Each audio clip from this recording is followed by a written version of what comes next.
G'day guys, VK2LQ and a new project that I'm working on.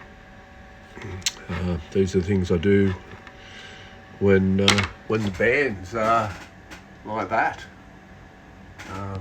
Some major high category storms affecting all the HF bands at the moment, so bands are pretty non-existent in some parts. So I've been watching a lot of guys on YouTube and various other forums playing around with Pi-Sdr and a Raspberry Pi and the Hermes Lite. So I've been having some great fun with the Hermes Lite, getting some good audio reports, some good signal reports, just doing the 4 or 5 watts barefoot out of this unit. Excuse me. I have ordered I think it's an LPA1 from Retrovis. The 150 watt amp that seems to be cloned and just rebadged from depending on where you buy it from. And I've also just placed an order for a VK3 amp from Onda, so really looking forward to that. Great reviews on the amps that Onda does, so I've taken the plunge. Here's a prototype on the first one I done.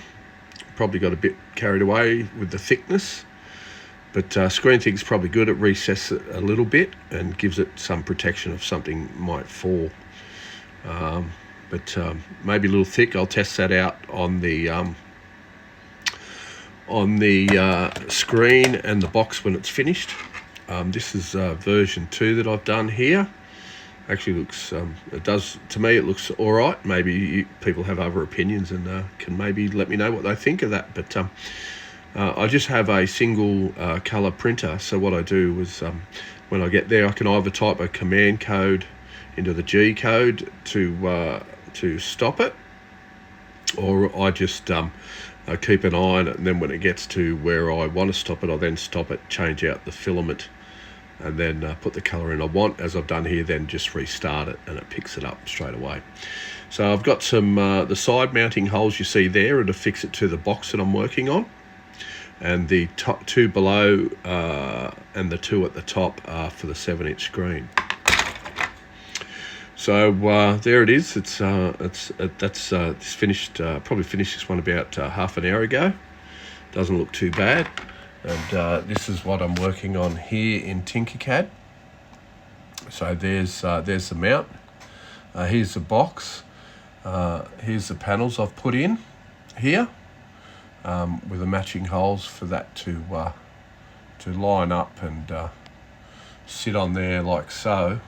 Now, when the 7-inch screen is mounted on here, the Raspberry Pi will mount directly to the back of the screen, which will give me some room. And the reason why I've done it separate like this is you can mount it and then drop it over the top, and then drop it on the box, and then affix it with those 4 holes.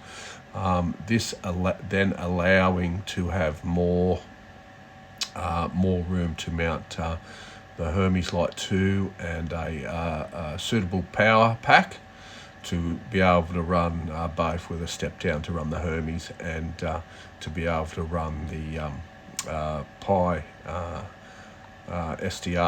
or the Raspberry Pi 5. That's what I'm going to use. I'm looking at, I see a lot of the guys using 3s, 4s, 5s. The last one I've seen was a Raspberry Pi with 8 gig. I'm going to look at putting one in with maybe 16 gig. And then I could probably run, I could probably put hand clock on there as well, and a couple other little features, but we'll see how that goes anyway. But there it is, it's come along. Got to do the back.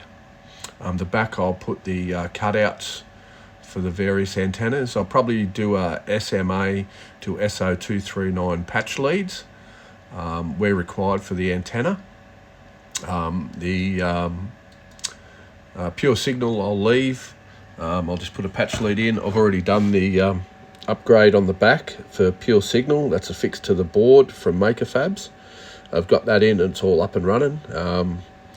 As you can see, the Pico is done. I haven't programmed it though to run anything in particular. I've just got to get the additional, I think it's N2DA Robert forgive me if I got that wrong. I just want to order his board. But our dollar's pretty poor at the moment. I think by the time we buy the board, it's about $200 landed here. So we might just hold off on that. At the moment, I just like to have a push to talk, a foot switch to drive the microphone. It saves that delay on Vox, because I do get frowned upon by other operators when I cut me overs short. That's because I keep clipping them. But that's where we're at. So hopefully when it's all done and dusted, it should look pretty good. So we'll see how we go. This box is a modified box that I found somewhere on the internet. I've resized it all, made a few changes to it, so I won't take the credit for completely fully designing this box, but I have made some alterations to it to use it for how I want to use it. So once it's all done with a 7-inch screen in there, I think it should look pretty good. So we'll see how we go. All right, guys, take care. 73s, all the best until next time. VK2LQ, and remember, keep the bands alive by calling CQ, and we'll catch you down the coax. Cheers for now.